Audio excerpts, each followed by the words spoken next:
Bom dia, pessoal, tudo bom com vocês? Comigo tudo ótimo, bem-vindos aqui a mais uma história no nosso canal, mais um vídeo do nosso mundo gringo. Ai, gente, queria fazer uma observação que eu tô me vendo aqui no vídeo.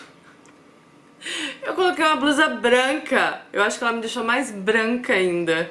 Meu Deus, tô precisando de um sol, mas tá chegando o verão aqui. Bom, vamos lá, vou contar uma história hoje pra vocês. Se você gosta desse tipo de vídeo, já peço vocês pra deixar o joinha. Tem gente que falando, muita gente falando, Dani, eu dou o joinha não fica no canal, quando eu volto não está lá mais. Gente, isso é um problema do YouTube, já entrei em contato com eles já entraram em contato comigo, já passei, eles queriam saber que vídeo acontece isso, falei, todos os vídeos está acontecendo isso.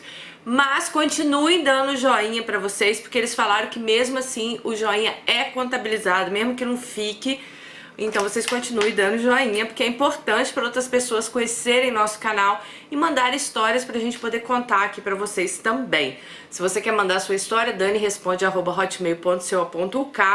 Todos os links, endereço, Instagram, @DaniDelanos, link do grupo Mundo Gringo Oficial, tudo aqui embaixo na descrição do vídeo. Então vamos lá, que eu detesto ver vídeo onde o povo passa 3 minutos falando no início, mas fazer o que, né? Vamos lá. Querida Dani e meninas do canal, que bom poder me aproximar de vocês através da minha história. Antes de começar, eu gostaria de me desculpar, porque meu português não é muito bom. Não sou brasileira e nunca fiz aulas de português. Eu achei seu português muito bom. Mas, como eu gosto do idioma e assisto muitos canais em português, acabei aprendendo. Vamos lá. Meu nome é Gabriela. Ela falou que já mudou o nome para facilitar a minha vida. Thanks, Gabriela. Hoje eu tenho 31 anos, sou formada e minha história não foi com um gringo, mas com um brasileiro. No caso, a gringa sou eu. Então temos aí uma história do outro lado agora, né?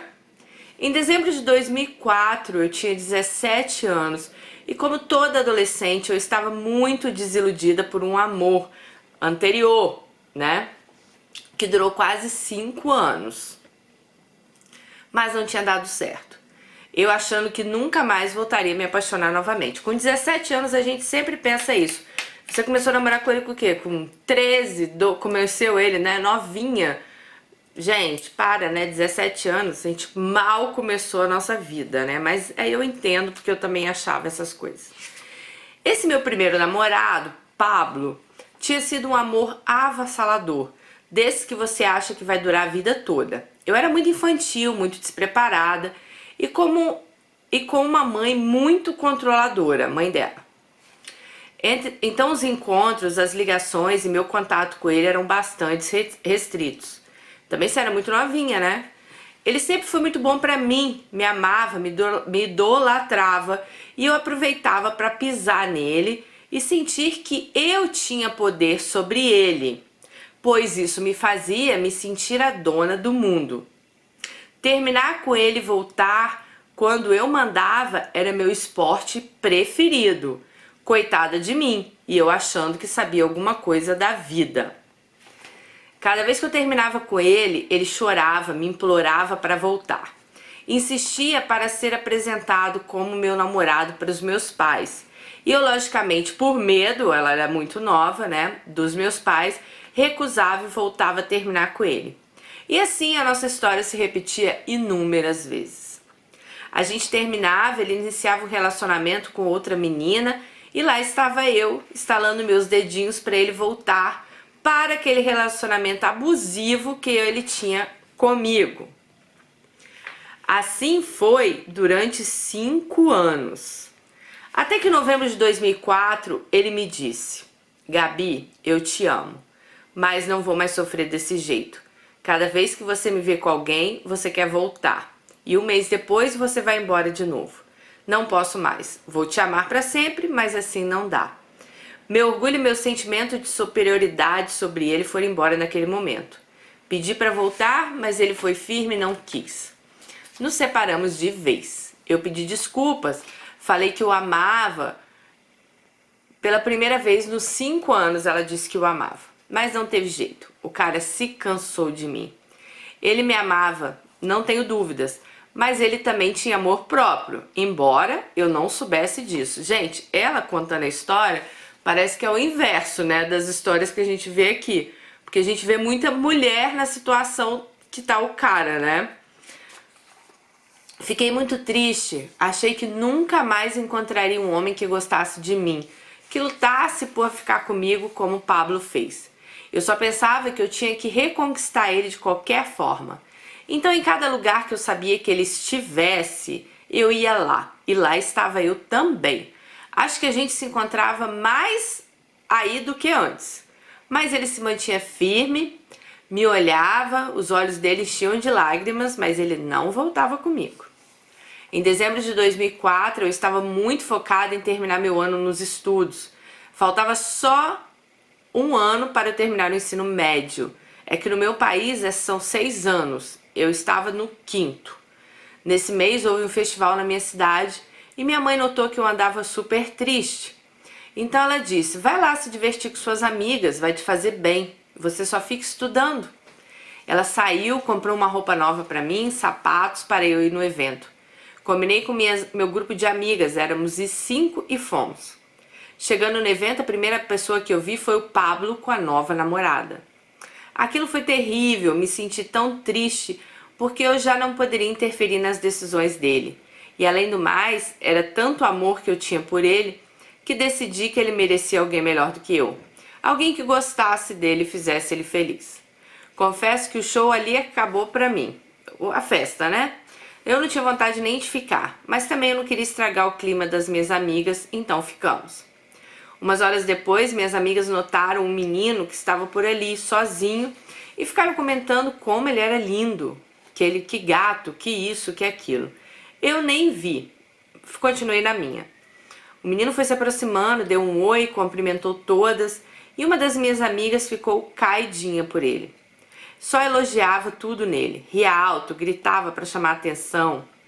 Ele perguntou o nome de todas, ofereceu bebida, perguntou nossas idades, o que fazíamos, e fomos respondendo. Mas eu não estava com vontade de dar trela para aquele amiguinho novo. Não sei bem como, mas percebi que ele só fazia perguntas para mim, num determinado momento. Ele começou a me olhar, contou para mim a biografia dele inteira, e com aquele meio sorriso sem graça. Acabou o show, dei tchau para ele, falei com minhas amigas que eu iria para outro show que iria acontecer a alguns quarteirões dali.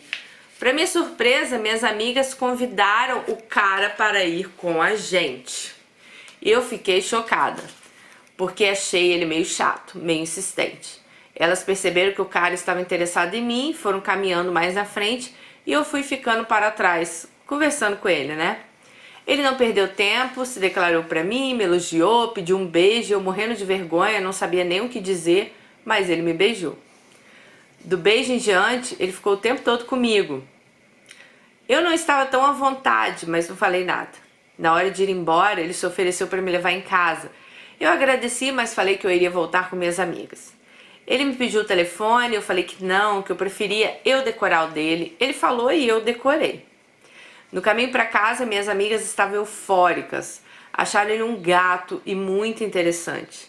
Eu lembrava que ele me contou do pai que tinha sido recentemente diagnosticado com câncer no esôfago e estava internado para tratamento em outra cidade. Tinham dado ao pai dele somente 6 meses de vida.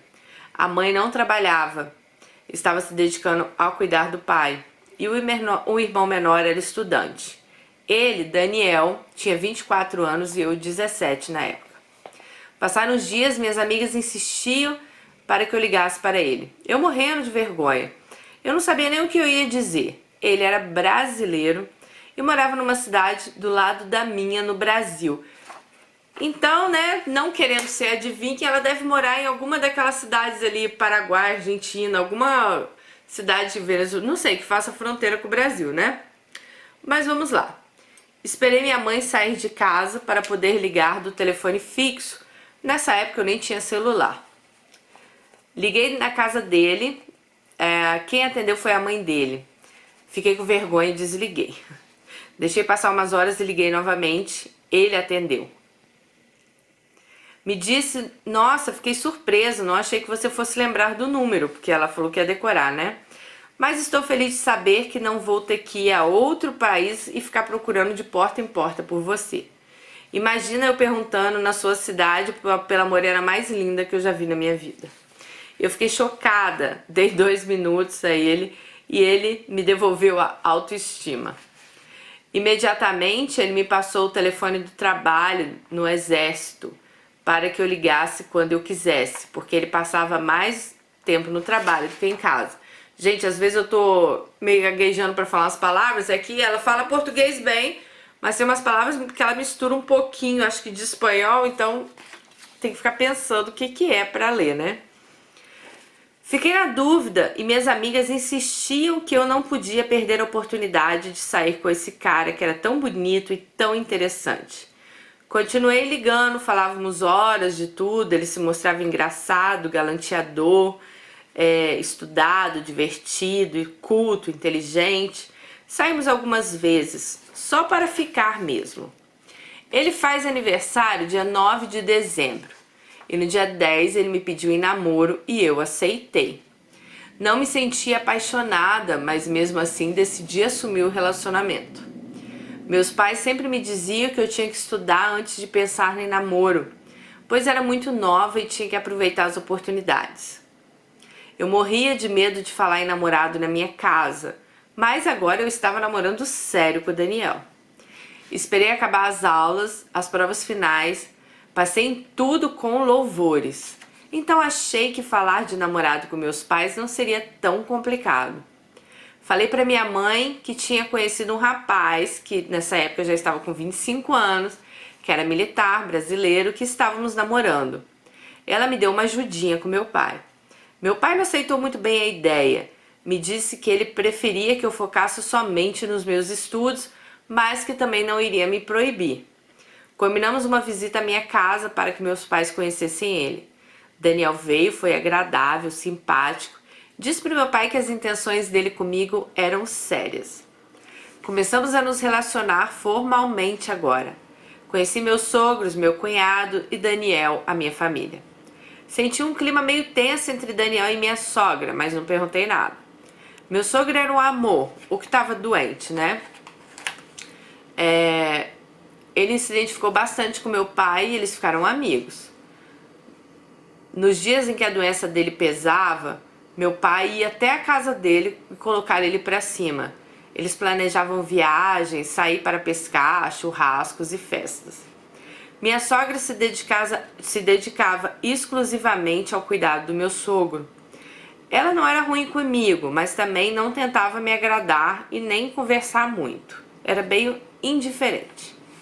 Eu visitava eles e eles me visitavam. Meu sogro fazia questão de dizer o quanto gostava de mim sempre que podia. Meu sogro começou a ficar cada vez mais doente e passou uns tempos internado. Até em que em junho de 2005, 6 meses depois de ter sido diagnosticado pela doença, ele faleceu. Umas horas antes dele morrer, ele conversou comigo, né? E falou que gostaria muito que eu casasse com Daniel, mas que se ele me fizesse alguma coisa, eu deveria largar ele e sair correndo. Na hora achei aquilo estranho, mas não quis questionar um homem que estava à beira da morte. Achei que fosse algum delírio dele, efeito da morfina. Uns dias depois da morte do meu sogro, Daniel, o irmão e minha sogra receberam uma grana preta do seguro de vida do meu sogro e de outros negócios que ele tinha. Antes de morrer, ele tinha comprado uma casa ao lado da casa dele, num bairro nobre, para Daniel. E a casa onde morava minha sogra ficaria para o filho menor. Daniel tinha casa, carro e emprego. O meu cunhado então recebeu um carro também e a casa onde morava com a mãe. Minha sogra, que até então só usava roupa comprida, chinelo, saiu e fez a limpa nas lojas da cidade. Me convidou para acompanhá-la. Comprou tudo que viu: bolsa, cinto, sapato, roupa de todos os modelos que ela gostava. Se ela gostasse de uma roupa, ela mandava a vendedora trazer 3 e 4, cada uma de uma cor. Ela fez a festa. Reformou a casa inteira, pintou, encheu de flores, altares para os santos que ela acreditava. Daniel não falava nada, ele sempre muito quieto, calado na dele. Eu sentia que ele sempre escondia alguma coisa. Eu perguntava o que era, mas ele não me dizia. Os dias foram passando e minha sogra parecia outra mulher. Ela queria fazer churrasco, festa, comprar tudo que dava na telha dela. Sempre para ela e para o meu cunhado, que é o filho menor. Daniel continuava triste e eu pensava que, lógico, que era pela perda do pai. Hoje entendo que ele sofria porque a mãe dele mudou repentinamente, como se tivesse sido liberta. Daniel tinha uma atitude comigo que eu achava que fosse de protetor, pois ele saía correndo do trabalho para me buscar em outra cidade. Bom, gente, ele levava ela para o colégio, na saída do colégio levava ela para casa, e ela disse assim, eu não percebia, mas ele estava me controlando. Ele queria ter certeza do que eu fazia dentro da escola. Ele controlava minhas amizades, ele me separou de todos os meus amigos, porque ele absorvia todo o meu tempo e minha energia. Eu comecei a engordar porque ele me dava muita comida. Todos os dias na saída do colégio ele me esperava com um pacote gigante de batata frita, salgadinho, refrigerante, chocolate, sorvete, tudo que ele podia. Falei pra ele que eu ia me matricular numa academia e ele falou que também iria. Lá ele achava que eu dava mole para todos os homens, que eu só ia mesmo para conseguir outro homem. Eu comecei a ficar estressada, nervosa e com medo das reações dele toda hora. Ele via coisas onde não tinha. Um dia encontrei por acaso com o Pablo e ele me disse, Gabi, termina com esse cara, ele não é pra você, não gosto dele. Termina com ele, ou ele vai te fazer sofrer. Achei estranho porque Pablo continuava namorando e não queria nada comigo. Comecei a prestar atenção no comportamento de Daniel e a cada dia que passava eu estava com mais medo dele. Ele estava nervoso, sempre alterado e violento. Chamei ele para conversar e falei que não queria mais estar com ele, que eu estava com medo, que ele já não era mais o mesmo. Ele me puxou pelos cabelos e me falou que eu não iria deixar ele de jeito nenhum. Aí eu falei que eu não queria mais, que era melhor a gente terminar. E ele me repetiu que eu não iria deixá-lo, que antes de terminar ele me matava. E se eu não fosse ficar com ele, eu não ficaria com mais ninguém. Porque se ele me visse com outro cara, ele mataria os dois. Meu Deus, só de lembrar nesse dia me dá um aperto no peito. Ele estava transtornado. Passou um tempo e ele ficou mais ciumento do que antes. Me controlava, me pegava na porta de casa, me deixava no colégio e na volta ia me pegar novamente. Ele me levou onde eu estudava inglês para uma prova final do curso. Quando eu desci do carro e fui para o instituto, ele simulou ter ido embora e ficou olhando de longe. Me viu com um grupo de colegas conversando e cismou que um dos meninos tinha colocado a mão embaixo da minha blusa. Imagina isso. Estávamos esperando para entrar na prova, era um domingo, 10 da manhã, no meio da rua. Você acha que alguém ia enfiar a mão na minha blusa, né, ali na frente? Foi aí que estourei com ele e falei que eu estava cansada de tanto drama, que eu não suportava mais essa história de ciúmes e tudo mais. Ele falou que ele me amava, por isso ele sentia ciúmes, mas que ele iria tentar melhorar e que por favor eu não terminasse com ele.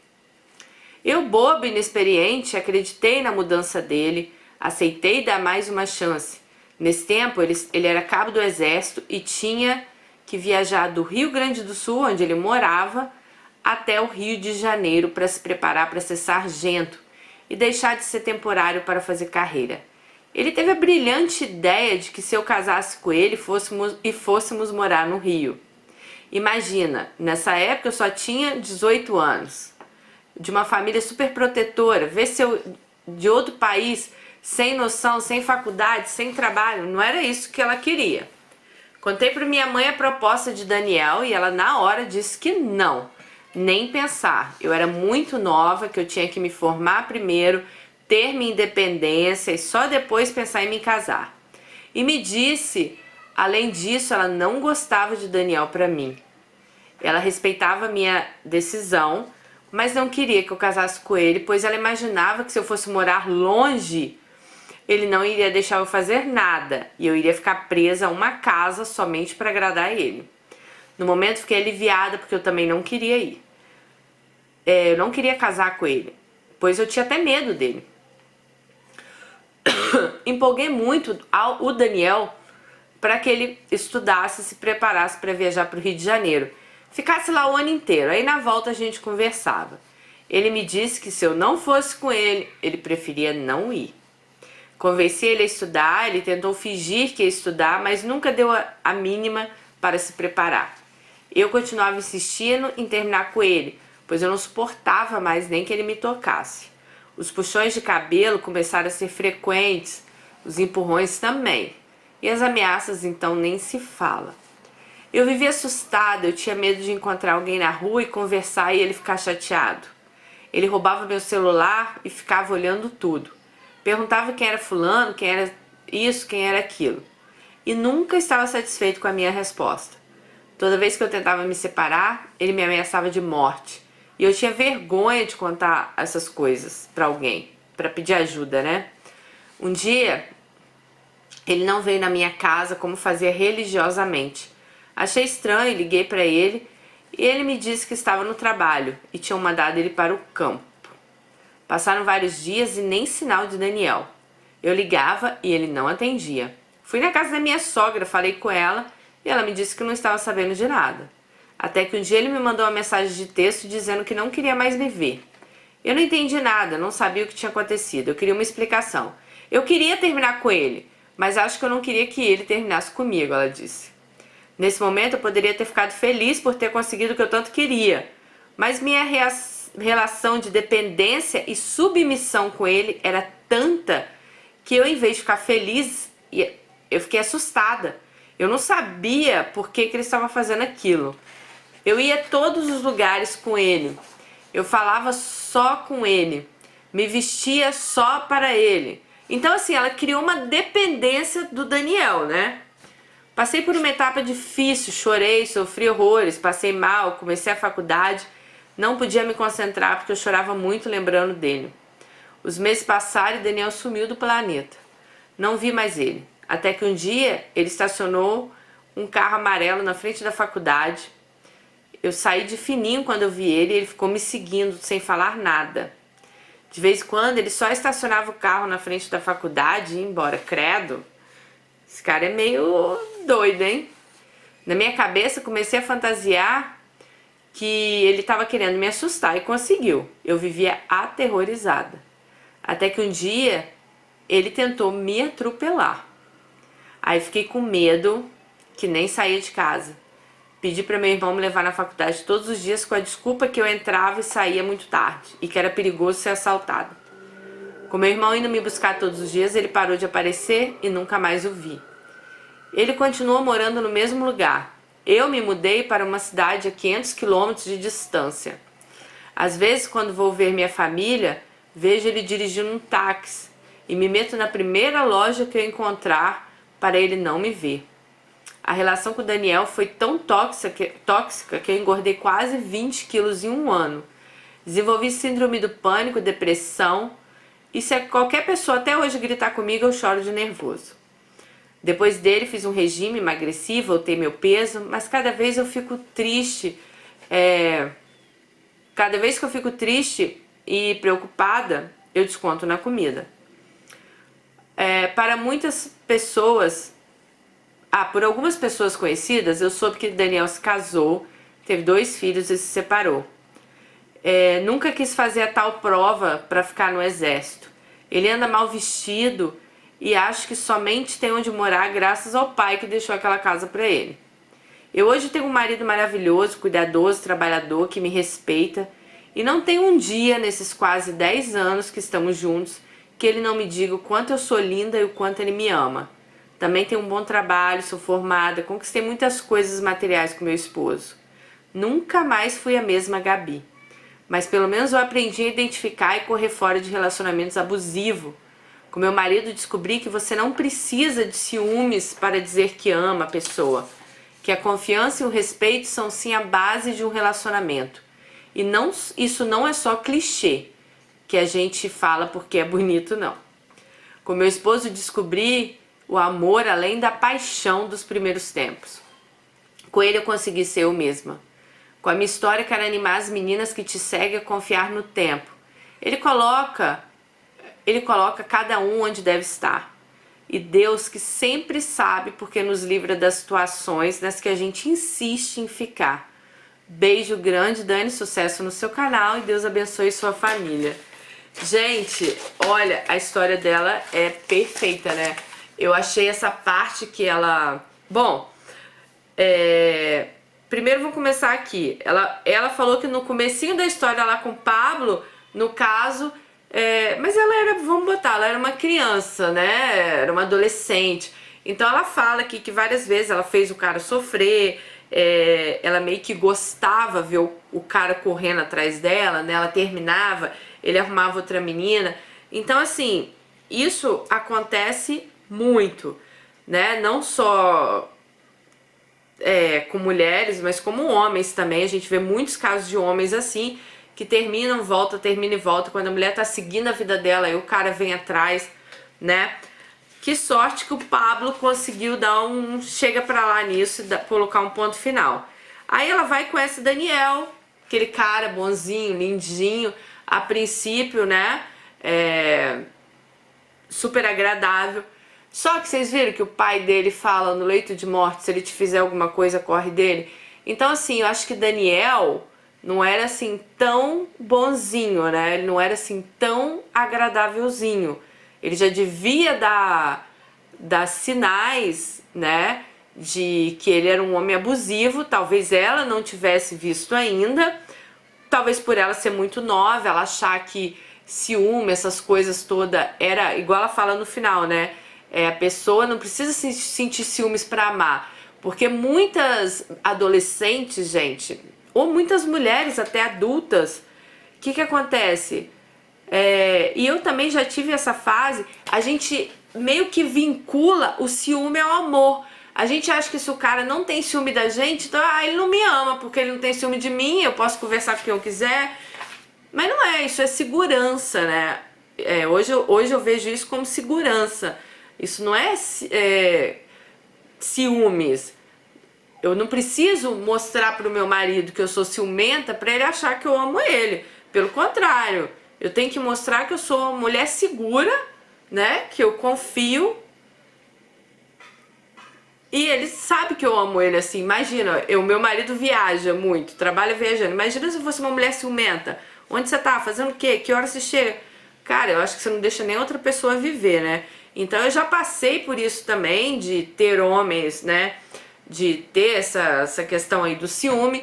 Só que quando a gente é nova, muitas vezes a gente acha assim, nossa, o cara tá apaixonado por mim, ele não deixa fazer nada. Tem meninas que acham isso bonito. Tem gente que acha isso bonito. Nossa, ele não deixa fazer nada, ele me ama, não deixa eu botar... Detesta que eu ponha uma roupa curta. Isso não é bonito, né? O ciúme, ele pode ser até bonitinho naquela fase light ali, né? Mas quando ele vira uma obsessão, quando ele vira uma doença, é um perigo. E foi o que aconteceu aqui, o Daniel. Tava tudo maravilhoso. Ele começou aos poucos mostrar pra ela quem ele era. Ele já devia estar mostrando há bastante tempo, mas talvez ela não estivesse enxergando ainda. Até que ele chegou aí a puxões de cabelo, gritos com ela.